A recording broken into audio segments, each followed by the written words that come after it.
So we'll ask them about that, of putting all those links and gathering them in one spot so they're easier to find. The teacher learning website that we have usually puts those all in one place, but sending out in that mass email to people who registered is, we'll check with them on that. Okay, we're going to go ahead. Real quick, Mark, Molly added the link for attendance for today. So if you guys can do that, it's in the chat, and just make sure you get documented that you were here today.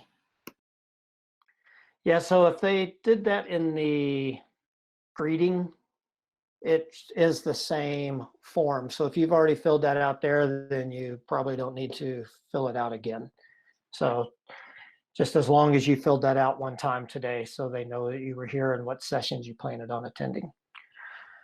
So I'm going to go ahead and get started. Just a quick note, the slide deck for today is very similar to the one from yesterday. The difference is you'll see those first two words. Today says secondary scenarios. So the one I put in the chat just now is the one from yesterday with all the background information. And what we're going to do today is just kind of build off that and actually look at some in-class scenarios and give you all a chance to talk through some of these scenarios as how could we address these with consideration towards routines and relationship building. So I'm Mark Halbig. I'm one of the behavior support specialists, and joining me today is Liz Torres, and Tammy Gaudette will be running. She did the recording and will be putting us into the breakout rooms here in just a little bit. So this afternoon from 2 to 3 are some office hours. So I've put a link to that meet code there, and I'll give this slide deck towards the end. So feel free to join us, and that office hours is specifically for that session, and our contact information is also there. Today's purpose is, like I said, just to examine, it's just to examine some classroom scenarios and look at, how can we look at these scenarios through like a teacher's mindset, their routines, the relationships they've built with the students. Maybe there's all of that happening.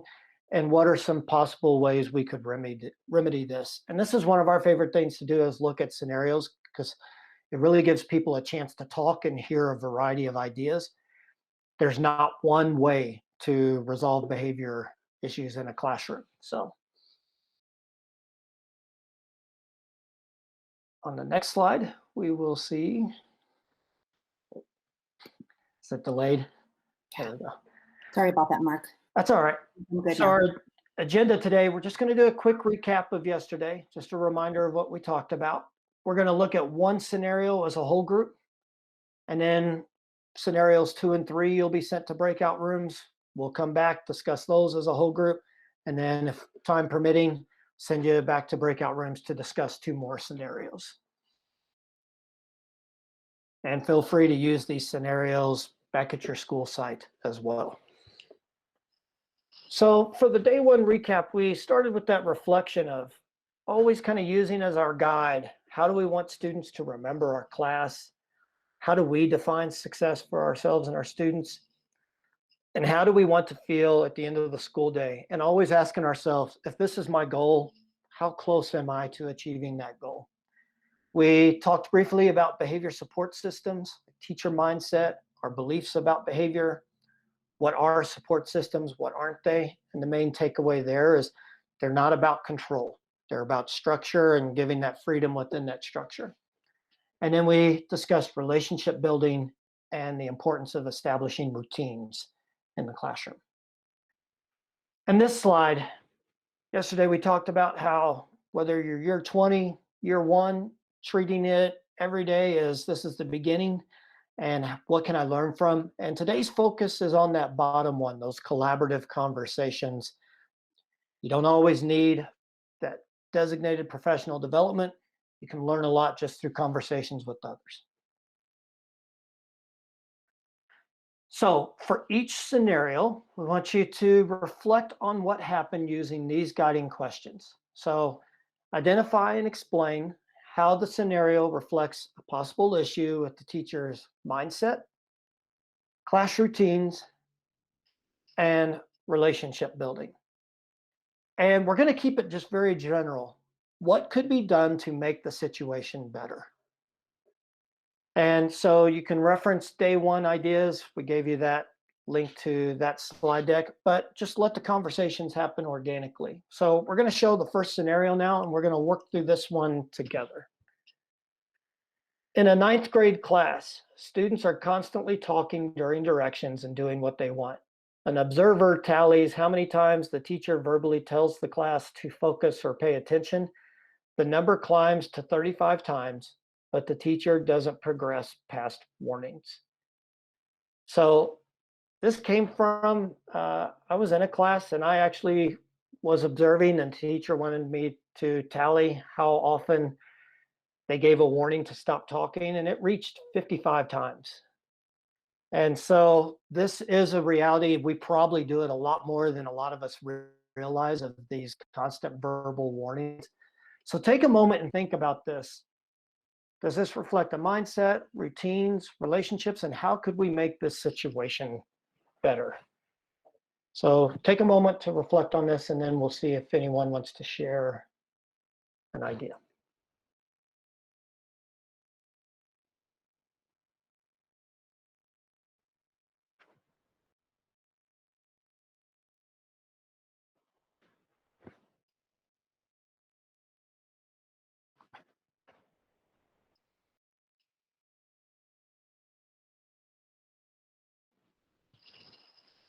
Today, when we do this, I know it's probably easier to share in like a smaller breakout room setting, and we'll get to those shortly. But please be brave sharing today. It's the one thing we ask. We just want to hear a variety of ideas. Usually it's a variety of ideas that makes the best solution. So would someone like to respond? Eric? Yeah, in my classroom, when they're a little overactive and talking and so forth, I actually went elementary school style of getting their attention to get them all to calm down, which is either by putting my hand on my nose or grabbing the top of the desk with my thumb on it. Whoever was last ended up with the task that wasn't as fun. It took about 3 times for them to catch on, and once they caught on, they never had a problem again. And so, but I just went, the old tricks work just as good as some of the new tricks. Thanks. I haven't heard the one before of like the thumb on the last desk talking. So that's what it's good to hear these, because it kind of gives you ideas of like, could I use that? Is that something I would be comfortable doing? So thank you for sharing that. Mm-hmm. And those attention getters, kind of my main takeaway on the first part he said was having some way to get their attention and not keep trying to talk through it. That's probably the number one thing. Is I see people just try to keep going, and it just isn't very productive. So thank you for sharing. Alexis? Yeah, so in my class, typically this happens with the kids that I don't have as good of a relationship with. That's why it's more common in the beginning of the year. And, it might be the kids that are more disengaged, the ones that are like, I don't know, more like class clowns, and maybe just don't, I don't know, it doesn't seem like I have the same relationship with them most often. Sometimes, it depends. So oftentimes, I stop what I'm doing. I don't try to barrel through. That's really important. And like talk over them, because then it becomes like a power struggle. And if it's really bad, then what I did my first year teaching is we sat down and had like a connection circle, and we just talked about like how, um, if you are the one talking, then you want to be respected, right? And how, I'm always respectful of them and their feelings when they are sharing with the class. So they need to do the same to me. And that fixed it. They were like a very, very unruly class. It was a class that spanned all 4 high school grades. And that really made a huge difference. And, I feel like I had a better relationship with all of the kids, not just the ones that were acting out the most. So that helped me. Thank you. And I think that is an excellent point. Is there is an element of relationship building in this, and sometimes allowing the class to have that conversation of what respect is in the classroom is, especially secondary classrooms, is vital. And when they start to understand how their behavior is impacting others, sometimes it just kind of naturally goes away. Excellent. Thank you. We'll take the next two people, Adriana and then James. So I had a scenario that was similar to this. My first year, I had a class that was just very unruly, and they just loved talking, which, I mean, one, I actually had a conversation with them, like, that's not necessarily a bad thing. Like, I, said, like, this is good to have these kinds of conversations and to want to talk to each other, but there's a time and place. But what I was going to say is something that I do with all my classes at the beginning of the year is we create collaborative mission statements as a class. And then I, print those out and I laminate them and I put them on the wall. And then whenever we're having like a rough day, we take it down and we say, all right, this is what we established for ourselves. And because they had the ownership of creating it themselves, there's a little bit more buy-in. And so for that one class, I had an attention getter. We had to create one because they just wouldn't, like, if I said, guys, stop talking, like they wouldn't stop talking. So I think we did like the SpongeBob where I'd say, are you ready, kids? And they'd say, aye, Captain. And then they'd all be quiet. But then we kind of what Alexis said of like, we didn't sat in a circle, but like we then talked about kind of what happened, what led to this. And then we looked at our mission statement and I asked them like to reflect in a quick write, like, were you just now doing what you said you were going to do at the beginning of the year? And they were honestly saying like, well, no, like we were not being respectful. We were not collaborating, all those things. So that's something that I did. Excellent. And that's a good point, is when you establish classroom expectations or have that mission statement and having it somewhere in the room that you can be like, listen, this came from all of us. This isn't just me telling you. This is something we all agreed to, and having that reminder. Thank you. James? Hey, good morning, everybody. Good morning. Alexis and Adriana and Eric's points are really important just because they all kind of are contingent on, do we have relationships with our kids? Do we know what they're going through? Have we connected with them? Have we taken the time to be that person for them? And so something that I was thinking of while thinking of this scenario was a video from yesterday was from the engagement strategies. One of the boys says, what does my brain need right now? And that just really hit strong with me, just to really be empathetic with them. And, if, yes, they could just be being disrespectful and talking because that's what they want to do at the moment. But maybe, going back to the lack of relationship or connection that the teacher may or may not have with the students is, what is going on in their lives? Is there something bigger that we need to pause and talk about? But yeah, I think at the end of the day, it's how much time are we spending just reaching out and seeing what do we need to talk about, what's going on? Because this isn't important to you right now. Let's make it important by getting this other piece out of the way. Yeah, and I like that. It's kind of like that, what do you need? Because we talked yesterday about point of view, and you can say now, okay, I'm trying to have this class, I'm trying to operate this whole class, but what do you need right now? This is what we're seeing. And if you need a break, let's take a break. If you need this, if you need to talk, let's talk. And addressing that in the short term will pay off in the long term.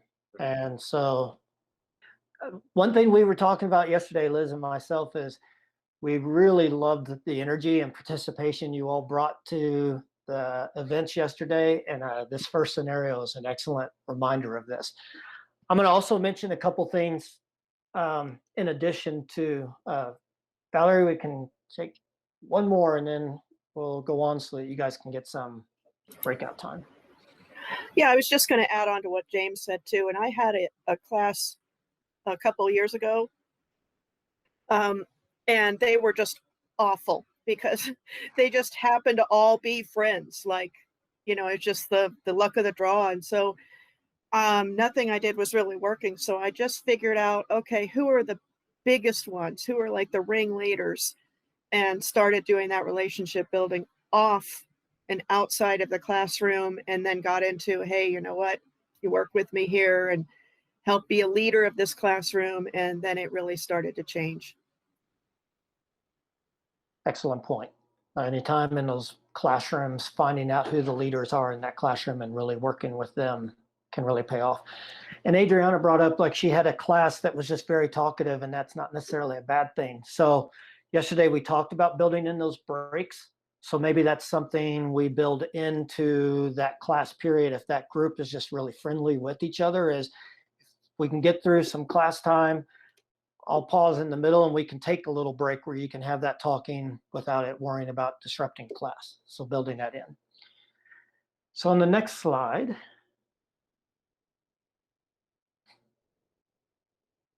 we'll go to the next one, Liz. So one thing I just want to point out, one of the keys to this situation is that staying calm and that pausing that someone mentioned in the chat and people have mentioned here.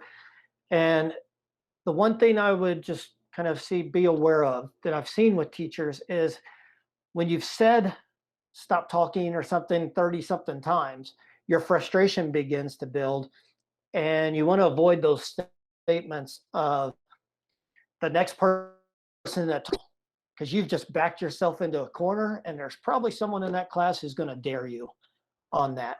And so watching those statements and instead just pausing and kind of regathering yourself and framing it in a more positive framework of like, what's respect look like in the classroom, and having that conversation.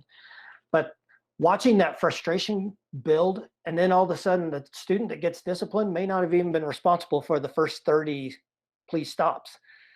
You know, they might have just happened to be the one that was 31, and your frustration had built to that's the student that gets disciplined. And that's a way you're going to lose a class of students, is by those kind of impulsive actions. And so based on that, on the next slide, when I asked one of the teachers who reached a lot of those things, you know, we had those routine questions of, are you able to still teach when this is going on? And when it had gotten to that point, no, something else needed to be addressed, whether it's that class conversation. But one teacher said she just didn't know what to do. She didn't know what a next step was. So on the next slide, that's why it's important to make sure you have this, because if you get that one or two students who won't stop no matter what you've tried, you do need to have them, they need to see that there is that line that enough. Okay, there has to be some accountability for this. And she just didn't know where to go after verbal direction. So building your gradual response plan. Those are some other things to build in. And if you're taking all these steps and all these ideas you've heard from people, you should see improvement in the classroom behavior. So let's get to, oh, and the final thing is looking for those ways to reinforce the students who are doing what's expected, whether it's reinforcing the whole class, the specific students, not just focusing on those students who keep going, but appreciating the students who have done what you've asked. All right, so we're going to give the breakout group directions. One note, since you may not know each other, maybe do a quick introduction of like where you're going to be teaching, the grade and content level. And if you want to put this in, it's completely up to you, but on a scale of 1 to 5, how do you feel when it comes to handling behavior in the classroom and behavior support systems?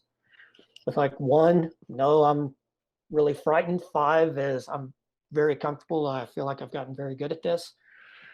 So do a quick introduction, read scenarios 2 and 3, and we'll take a look at those in a moment. Consider the guiding questions, and I'm going to put the document in the chat that has the guiding questions and the scenarios listed for you. And as you discuss, let the conversation happen organically. You all did a great job of that, of just kind of building off each other just now. And please try to give each member an opportunity to speak. So there will be about 4 to 5 people in each group. So we're going to take a quick look at, so the document I just placed in has the guiding questions, and then we'll have the 2 scenarios. But let's take a quick look at these. So a 7th grade teacher says she's having difficulty with students going to get textbooks. She doesn't want to keep them on the desk because they get destroyed, and she has to teach another grade level at times as well. It's taking almost 5 minutes or more for students to get books and return to their seats. Some students never get books, and there are behavior issues during this time of getting textbooks. That's scenario 2. Ariel, you have a question?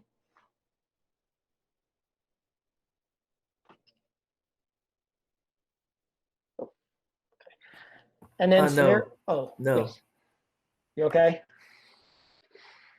All right, scenario 3.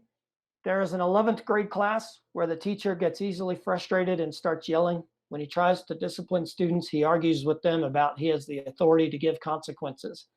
The students will then start personally insulting him, and he engages in the insults. So what we're going to do is just kind of use this as a guide, these questions. If you really just get into a great conversation on 2, don't feel like you have to get to 3. So just let it happen organically. And Tammy, let's do 20 minutes so that you can have the time to introduce yourselves. And then that gives you about 7 or 8 minutes to talk about each scenario or focus on one of them. All right, sounds like a plan.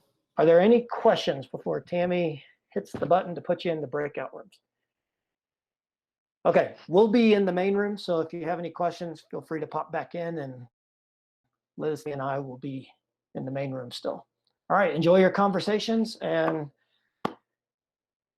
hope they go well.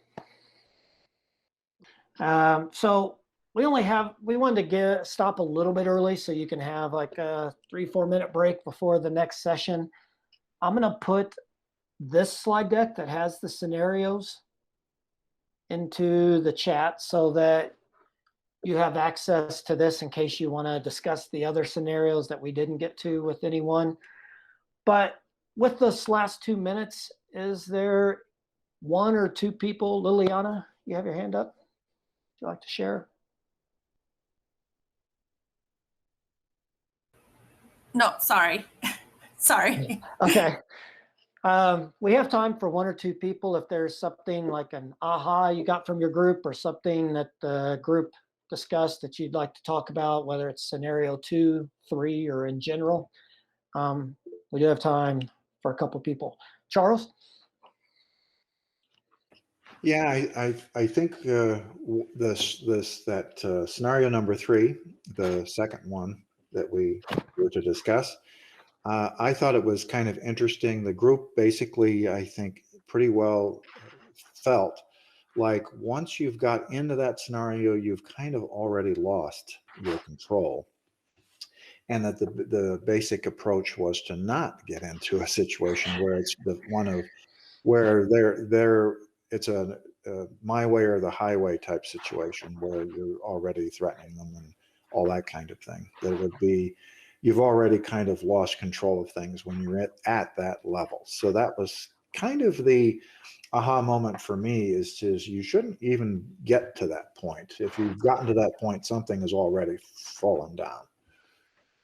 That's an excellent point. One of the things I was going to show on the slide after is if you've gotten to that point, there's probably some serious repair work that needs to happen. And you may have to go back to the beginning of explicitly trying to rebuild those relationships and take a break from content, acknowledge your fault in it, and you almost have to start over.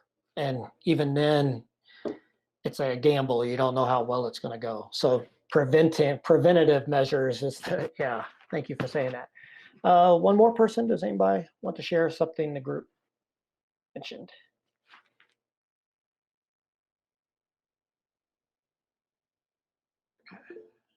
Jennifer? Our group had a bunch of ideas and personal experiences, but mostly talked about kind of relationships and staying calm, and then routines around both discipline and usage of materials, like for both of them. So, and engaging the students in developing those routines and kind of talking about why they matter and to get student buy-in for it. But yeah, big ones were, yeah, just the routines and building relationships and maintaining them. Thank you. Yeah, scenario 2 is definitely about talking about those routines aspect of things. Thank you. Take one more. If you do need to leave early for 3, so you can have a 3-minute break before the next session, please feel free. Please feel free to reach out to us. All the contact information is on the slide deck. Ariel, we'll take one more and Yeah, on our way. yeah, I like what Adriana did with her class, that she established a mission statement wherein the her class signed into it so that it sets up the mindset of the class, and then it's part of her routine. So I think that's a good idea. And when I popped into one of the rooms, someone mentioned that those mission statements and the class discussions all serve that positive peer pressure that secondary students can use, that sometimes their peers are more effective at getting a student's attention than maybe even we are. And so if they've agreed to this and someone's violating that, the students might speak up of, please stop. So great participation. We thank you all for joining us. Good luck at the start of your school year. Maybe we'll see you at the afternoon meeting. If you have a question, I'll stay in here for a moment, but have a good day, everyone.